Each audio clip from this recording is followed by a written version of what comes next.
Hi everyone, we're going to find the Taylor series expansion for f of x equals cosine of x, and where a is negative pi over 3.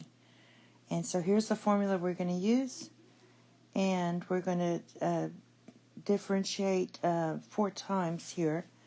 So the next one we're going to do is the derivative of x, which equals negative sine of x. Then evaluate that derivative at negative pi over 3, and that's going to equal square root of 3, or actually negative, so it's going to be square root of 3 over 2. And then we're going to do the second derivative. That's going to be negative cosine of x. So you take the evaluated at negative pi over 3, and that gives you negative 1/2. Then we're going to take the third derivative, and that's going to be just sine of x.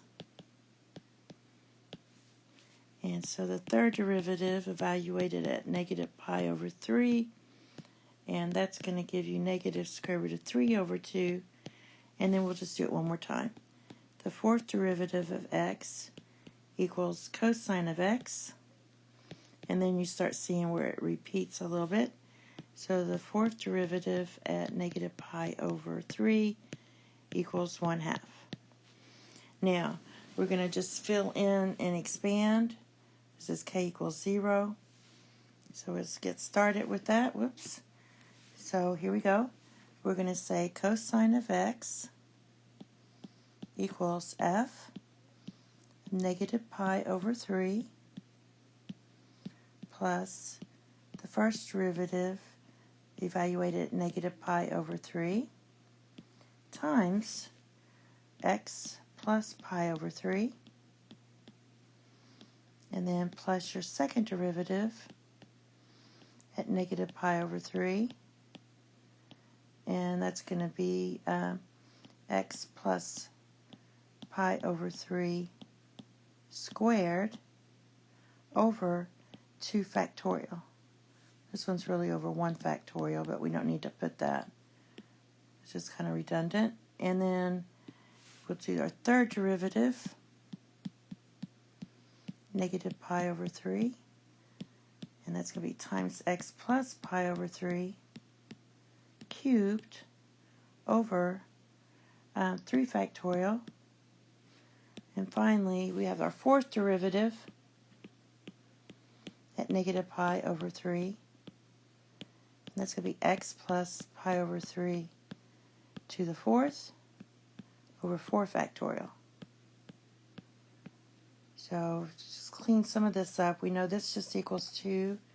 This is 24, and this is 6. And we also know that our first derivative, or our first one, this was just 1/2. So this was just 1/2.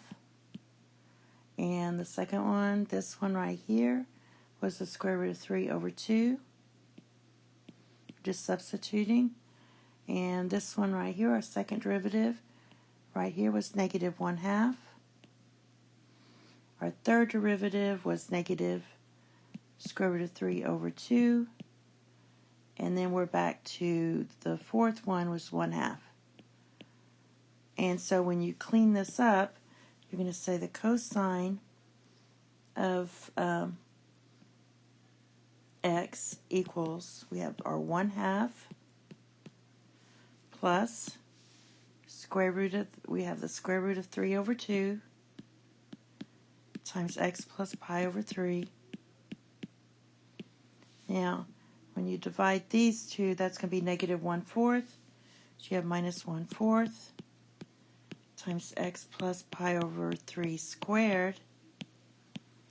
The next one's going to be plus. Well, that's going to be negative 2. So we have another negative. This is negative.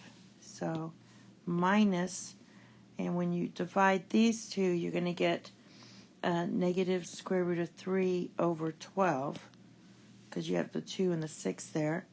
And that's going to be x plus pi over 3 cubed.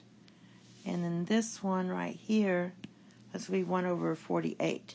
So it's going to be plus 1 over 48 times x plus pi over 3 to the 4th plus dot, dot, dot. This continues on because it's infinite.